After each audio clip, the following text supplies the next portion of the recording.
I'm here to welcome you to this wonderful occasion. But first, I thought I might take a moment and to acknowledge the passing of Peter Matheson, who, of course, was extremely important to the East End and also to American Letters. He was also a great friend of our program. He considers himself primarily a novelist, so he found a very good home with us. And I remember his reading Bone by Bone, and which was later gathered into the National Book Award winner, The Shadow Country, and reading from that as well.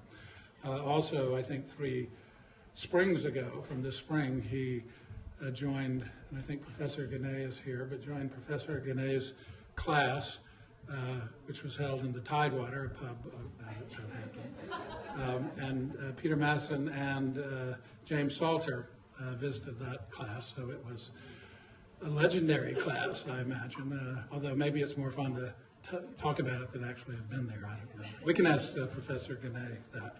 Anyway, welcome everyone. I'm Bob Reeves, and I'm the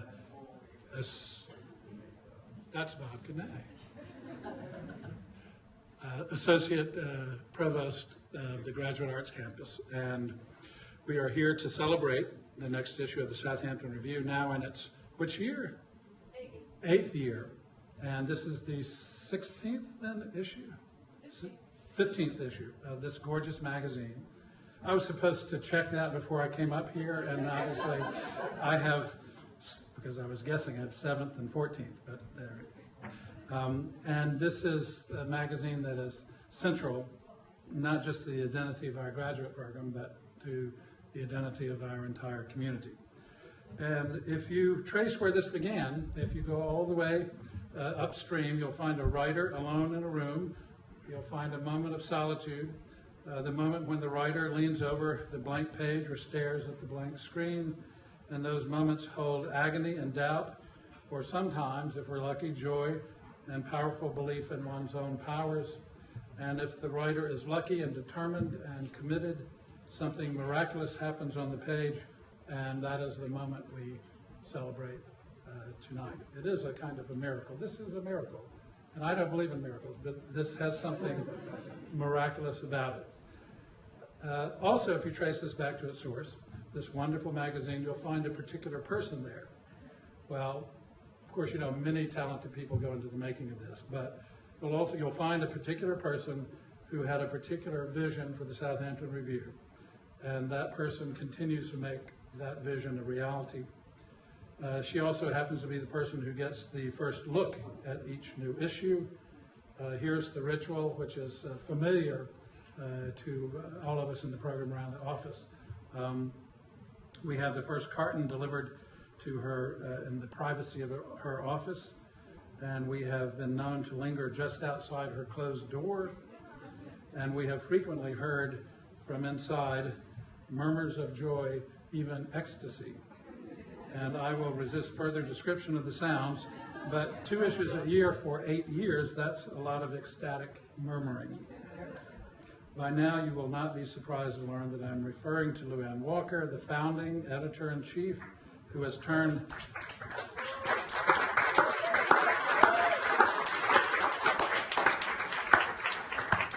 TSR into one of the most distinguished literary journalists in the country. She is a much beloved teacher and mentor, author of the New York Times best-selling memoir, A Loss for Words, and I'm happy to say, my good friend, please welcome Lou Anne Walker.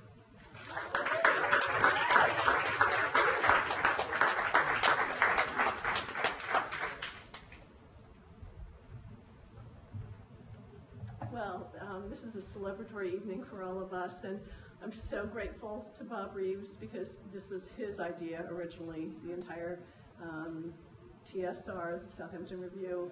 And, okay, sure. Wrest it out of its holder. Is that better? Not too loud? A little too loud? Okay. So, is this still too loud? I took off my glasses because I'm vain, so I have no idea whether you're nodding or not. So, okay. So I'll read you a little bit from the editor-in-chief's note. This is something that I received from a writer friend of mine, M.G. Lord. She was talking about a post one of her students had made, and it was why being a writer made me a better founder. This woman started a .com called Kanu, and she wrote, for one thing, it turns out writers and coders, she was talking about computer coders, of course, are the same breed. They're myopic and obsessive. And they start with grand visions that have to shrink way down in order to work. If you're a writer, you need to be able to feel some pressingly personal thing that's also big and sweeping. And then you've got to talk about it in such a simple and intimate way that everyone will think you're a mind reader. So there are many mind readers in this room, wonderful writers and artists, photographers, and I'm just thrilled to be part of this enterprise that celebrates writing, the arts, and gosh, everybody's just in such a good mood on a rainy night. This is great. So, and the other person we're celebrating this evening is our wonderful fiction editor, Susan Scarf Merrill, who is responsible for the special fiction issue. Susie Merrill.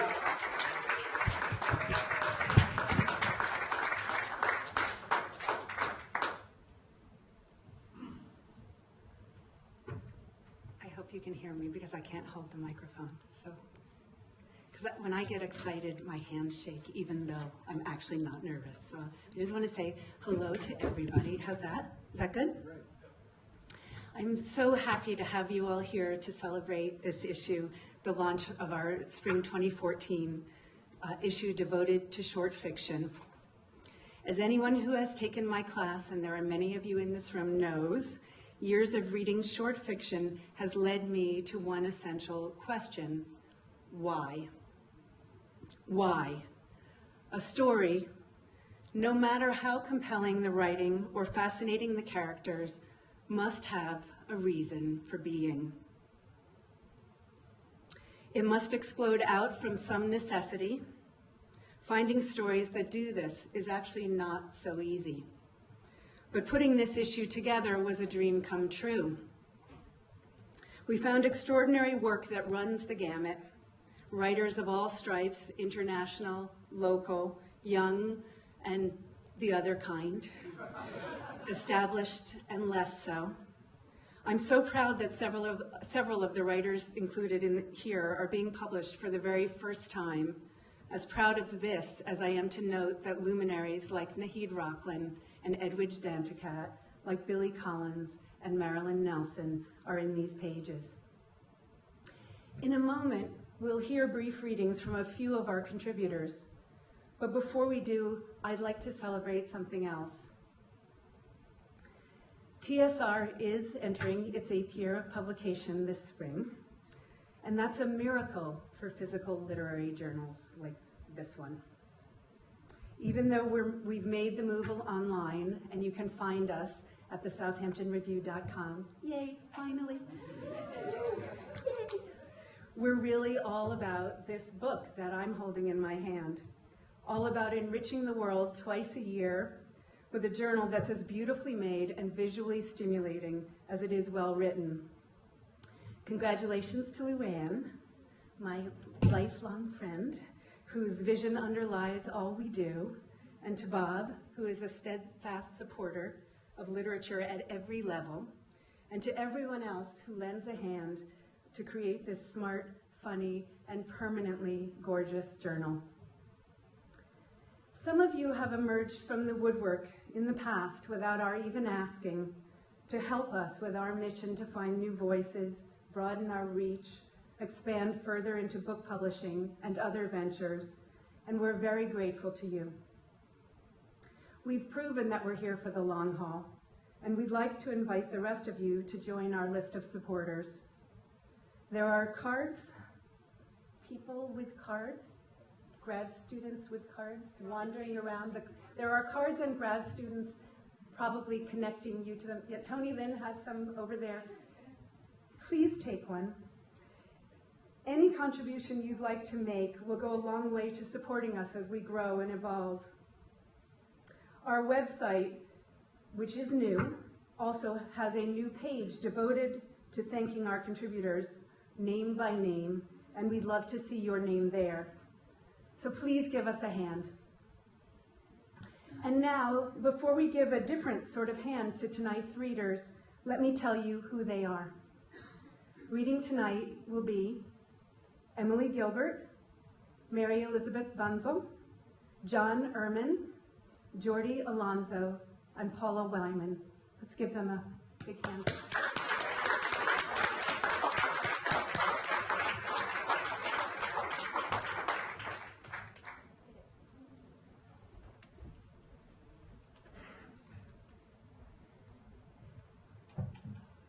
This is an excerpt from The Thing About the Girls. There are 4 churches and 1 main street, now overflowing with people in dismal clothing. A girl is on the lawn of the first congregational, clutching a shawl around her body. Her hair is blonde.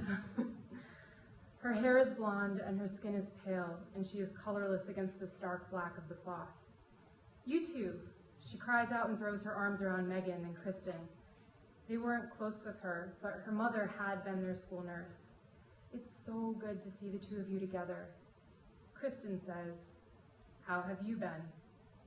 "It's hard," she smiles thinly. "We know," Megan says. She does not want to have this conversation. They slowly proceed down the aisle toward the pulpit, shuffling in line behind other girls they could have been, who look like Megan and Kristen, girls who went to college with Rachel or worked with her. Megan and Kristen don't introduce themselves.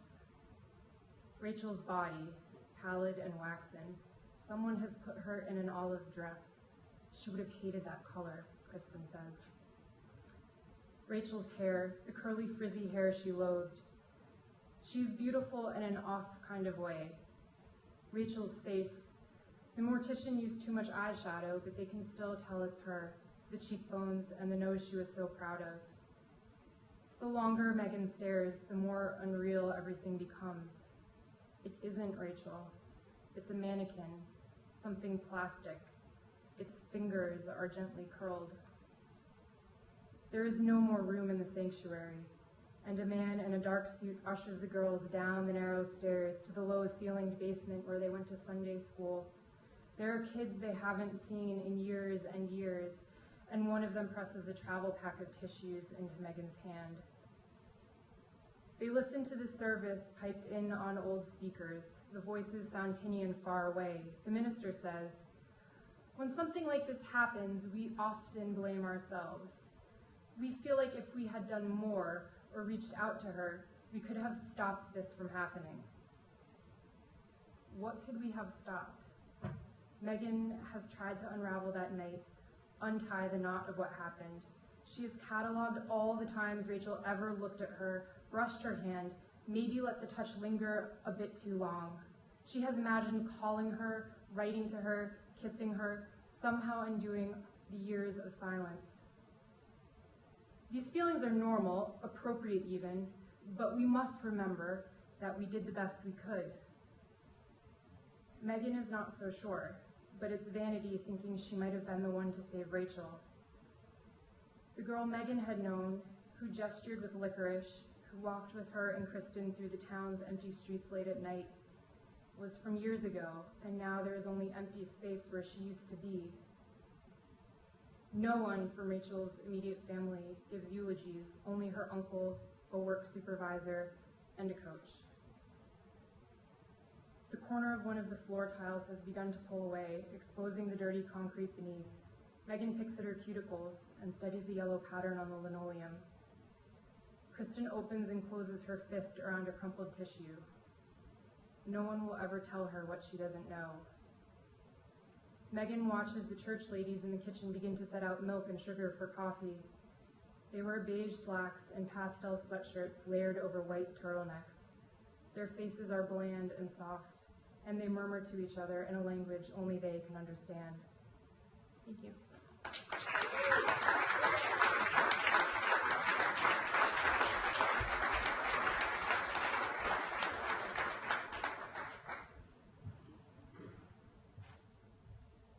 Hi, everyone. It's an honor to be here, and I just want to offer a big thank you to my literary fairy godmothers, Lynn Walker, Susie Merrill, and Julie Sheehan. Thank you so much. It's fantastic to be included in this beautiful journal whose pages astonish all the senses. It's really phenomenal. Just a few words about the poem that I'm about to read. Its 14 lines are, I suppose, an homage to the sonnet, so this is one way in which it's a formal poem, and repetition, of course, which you can't miss. The poem is an exploration of time and memory, of things coming together, breaking apart, and then finding a way back together in a new form. And so embedded in many of the lines are compound words that have literally been broken apart. And this word game, if you will, made the poem really interesting and fun to write. So thank you. Elegy in A-flat major. Even now, lilies are not tigers. Even then, bitter rants rankled sweet. Even now, cotton can't be woven into wood. Even then, your bouquet of tulips reeked. Even now, my smile inverts to chiseled stone. Even now, a dream disrobes the day. Even then, each hour spewed like shattered glass. Even now, I find a shard intact. Even then, my eyes wore lids painted in dismay. Even then, you sighed when I asked why. February strangles all the broad-leaved trees, but in April they begin to breathe again. Even now, white phlox will bloom from bales of hay. Every now and then they bow for me to witness. Thank you.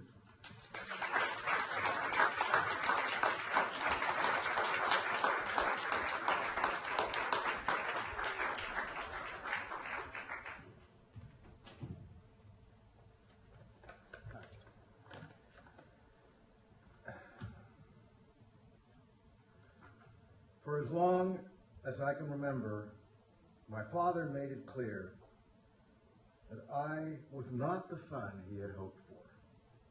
From the time I was 6, he let my mother and me know that Billy Holzman was his idea of what a son should be. Billy was the son of friends of my parents who moved to Los Angeles from the Midwest at about the same time we did. He was a few months older than me. He was red-haired, good-looking, and a jock. I was chubby, nearsighted, and introverted. Whenever we spent an afternoon at the Holzmans, Billy would be playing or swimming with friends, and I would be sitting by myself with a book. Afterwards at home, my father would start on me at the dinner table. "Why can't you be more like Billy Holzman?" His mouth was full of food. At that moment, whatever was on my fork was unpalatable. I felt ashamed and embarrassed that I couldn't live up to my father's expectations. "I'm sorry, Dad." "That's all you can say? You're sorry? Why don't you do something about it? Learn to play ball, for Christ's sake." Flash forward to the spring of 1985. My agent, Bill Haber, called to say that I'd been asked to direct a film about AIDS.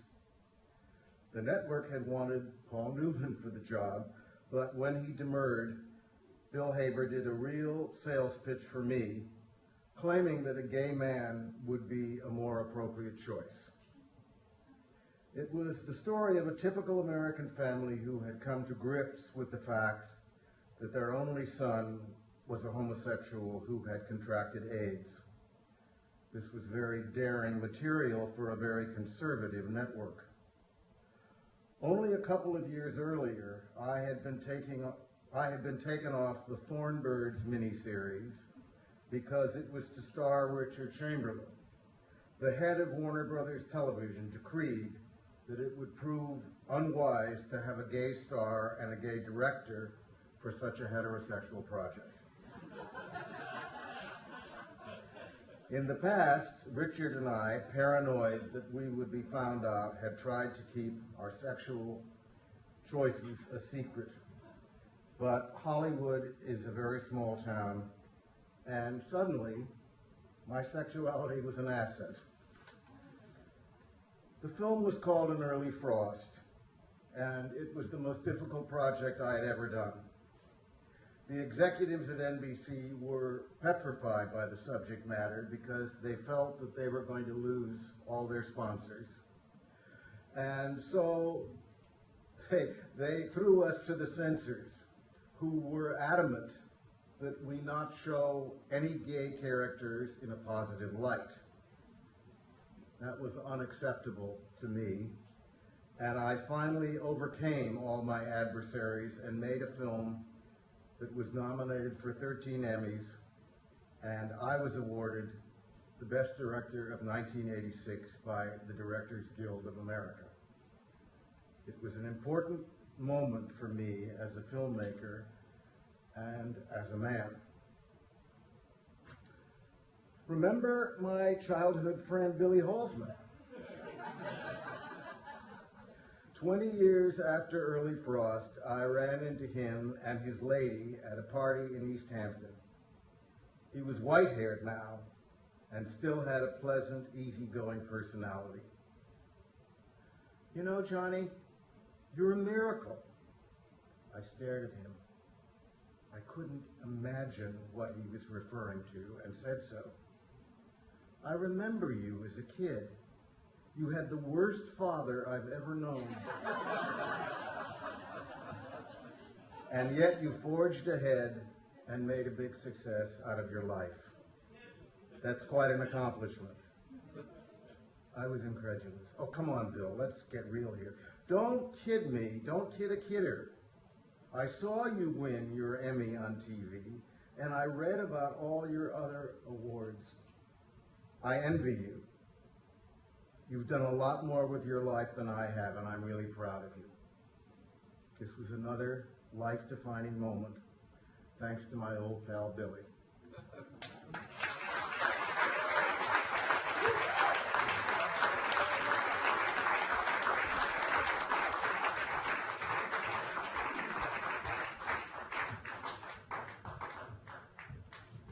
I'll be reading 3 poems tonight, if I can get them in order.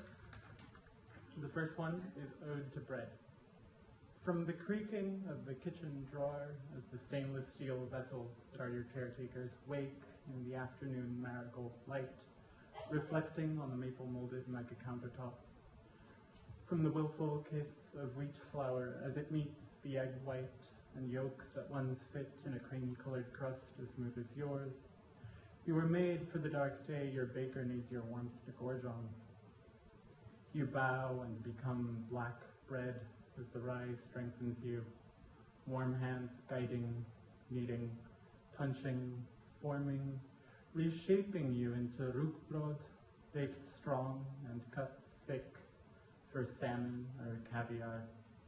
To the general diner, transubstantiation from biscuit to black bread seems unlikely, and yet, as tears turn to dimples, sourdough sweetens.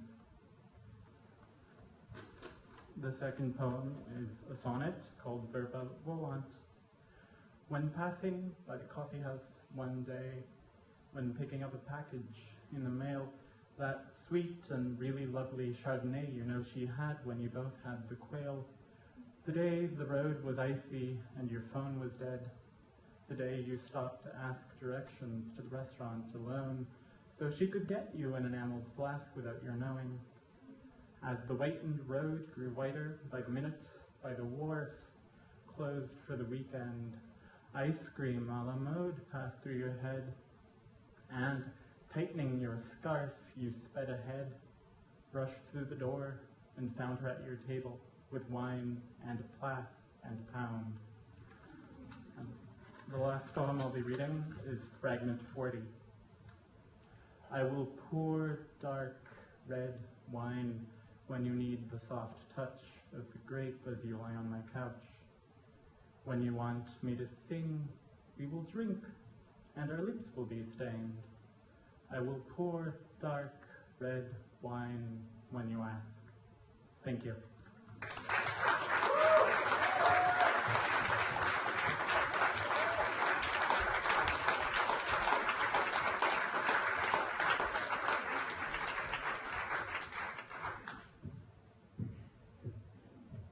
Hi, I'm Paula Wyman. I'm going to read an excerpt from a short story called Bad Side In. I'll just tell you briefly because I'm going to read from the middle of the story.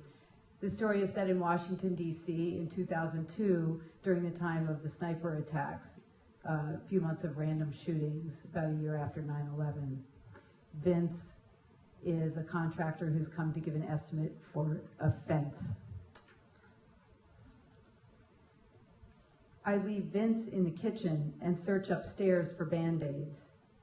How did it happen that there are no Band-Aids in the emergency supply box when we thought of everything else? We followed the official guidelines to the letter. I put my hand under running water and watch the blood circle the drain. There's a jagged cut below my middle finger, traveling toward the center of my palm, just missing what I believe to be the important vein between my thumb and forefinger, the vein that might have sent me to the emergency room. My sister got out of this, I catch myself thinking. I hate her just a little bit for being dead. All her worries over. I find some gauze, but no tape. I fix the gauze to my palm with Spider-Man Band-Aids and hope it'll hold. When I return, Vince is standing at the stove, peering under the lid of the large stock pot I left there. I catch him with a certain look on his face, like he's not sure if he might find human fingers boiling in the pot. Sorry, I smelled something burning, he says. His lips are drawn back, exposing his top teeth. The bottom edges of his teeth are flattened and almost even across the length of his smile. He grinds his teeth in his sleep.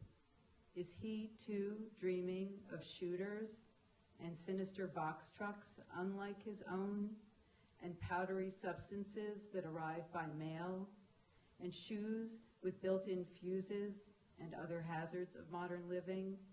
Or are his fears more concrete, that his wife won't get pregnant, or that she will? He yields the stove to me. I thought I left the pot on simmer, but the burner is bright red, as if it's embarrassed to have anything to do with this meal. I turn it down to low and stir the contents, which have stuck to the bottom. It does smell like something's burning. It'll be okay, I say, because I have to believe it. Thank you.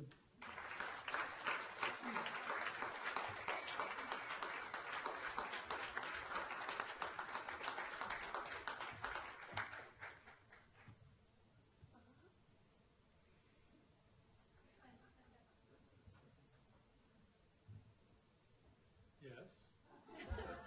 And now we're going to say, that's all, folks. Listen, thank you so much, Randy. And again, a wonderful reading which demonstrates why this is so important. I have my contribution card handy, and I hope you will all take a moment to get yours handy. But anyway, it was a fabulous evening, Lynn. Thank you. Thank you. And we have books for sale. Brian will be over there at the book table. Yes. So thank you all. It was a great reading. Thank you.